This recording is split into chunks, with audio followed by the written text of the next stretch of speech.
Today is the Queen's birthday. That's right, Queen Victoria.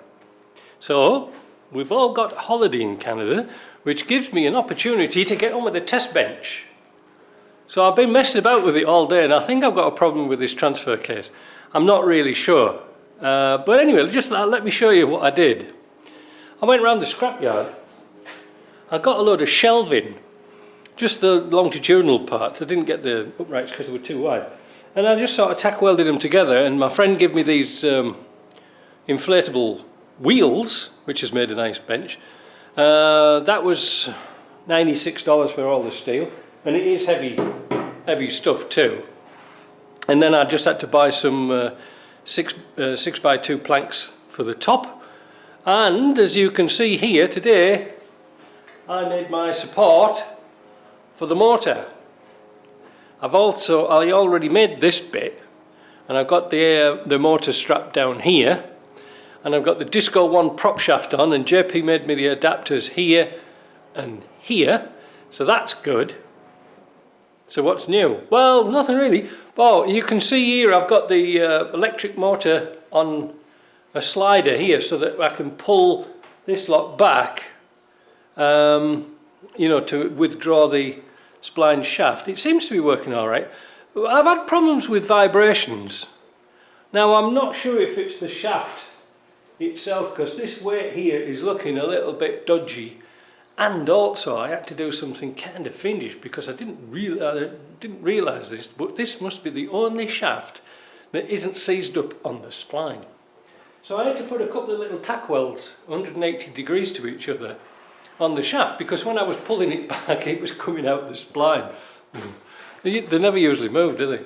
Anyway, I've got it running, but like I said, there's something not quite right with this this transfer case here, and I'm just trying to work out what it is.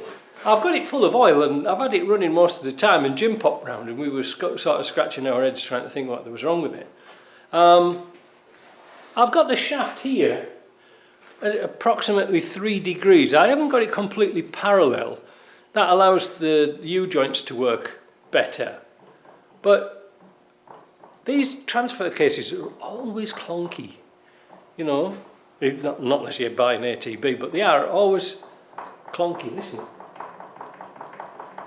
But anyway, I've got down here now my speed controller. So I bet you're all wanting to see it run. Well, here we go. So I'll turn it to off at the moment. Now we'll turn it to run, very low speed. There. Now, this is the lowest speed it will go. Can you hear that? It's like there's a tooth missing. But if I put some weight on the, you know, hold it a bit, it doesn't really go away too much.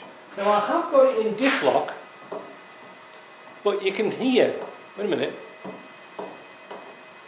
that's the play in the diff. That's not important. Now I can spin this motor up to about 1730 RPM. Well, I can do that quite easily now. Oh, do you want to see another trick you can do? Turn it backwards at the touch of a button. That's what I wanted. Now, that now is going in the right direction of a car. Listen, did you hear the noise has gone? Listen again.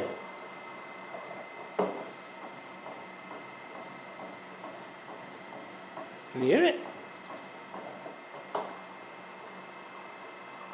Maybe they weren't meant to be going backwards. Who knows?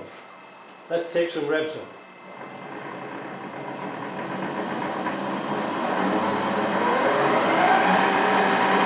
Now you can hear there's a little background noise. But when we put the decibel meter on it, we're getting 80 decibels. Now when I looked at Ashcroft's, they were 79. What's a decibel? Everything seems to be okay. Except for the back. It seems to be noisy at the back. So is the noise coming from the back? It's not coming from the joints. 84, 82, 79.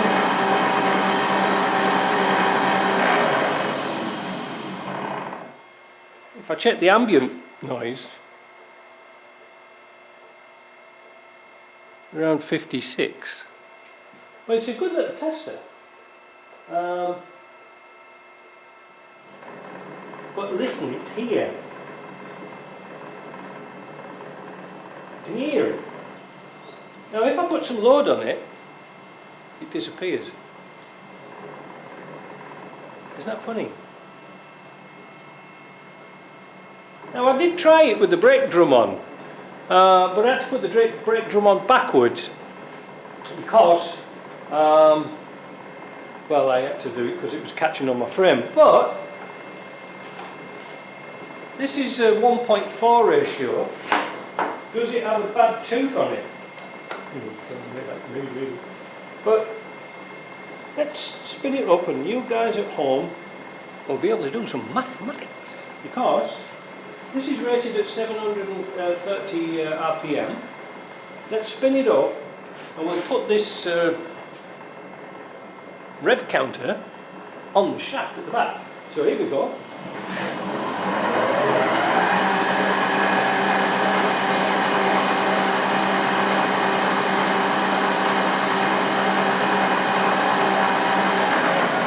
$582.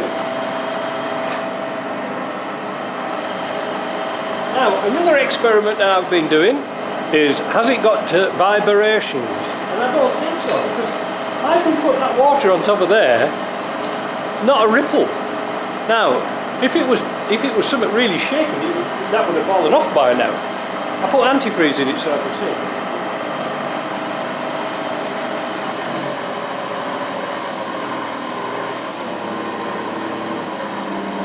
Now, is it me, or is it that's how this should be? I don't know. Remember, I've not been under a car and listened to it, but there's something shaky, and I'm very tempted to take the prop shaft down to my prop shaft man and have that balanced, because I'm not sure if it's snaking around or not. But here's an interesting thing for you. When you flick it up and down in speeds, you can hear the backlash in the cogs of the centre diff. As you know, that every other tooth is missing on this. So listen, we'll get it down to a speed and I'll pick it up. Oh, of course it won't work in this direction, but it does in the other direction.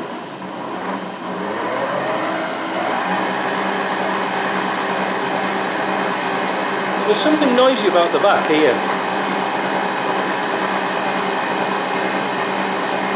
So, what I'm trying to say is the noise coming out of this back bearing? Shouldn't do, it was a new bearing. Is it the shield hitting the casing?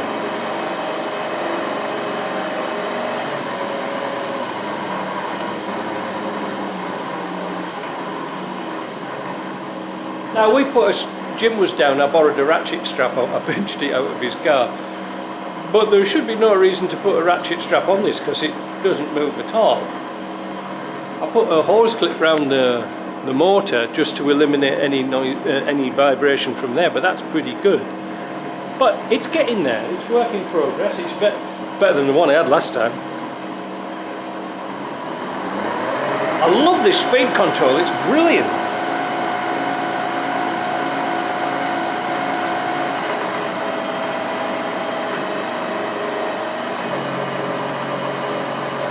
And the motor's working perfectly. That was a bit of a gamble whether it would work or not, because it's a 3-phase 200 volt motor.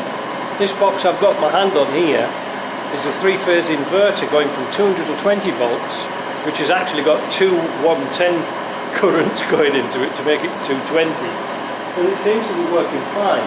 But I put a DTI on the shaft and there is quite a bit of vibration on the shaft. I don't think the shaft's bent, it could be out of balance. like I say, what I'm going to do today for the rest of the day, it's 4 o'clock. I'm going to take this box off and I'm going to put another one on and try it to see if it's exactly the same, because I've got about 3 or 4 to test. Now this is kind of warm, this is warm to the touch. I've had it running for about an hour. In fact, I tell you what, it would be nice if I go and get my FLIR camera, not my FLIR one, the new one, the top done, and let's have a look at it, and I'll do a little film and I'll put it in at the end. I hope you like that. Again, work in progress. Any suggestions, let me know. See you.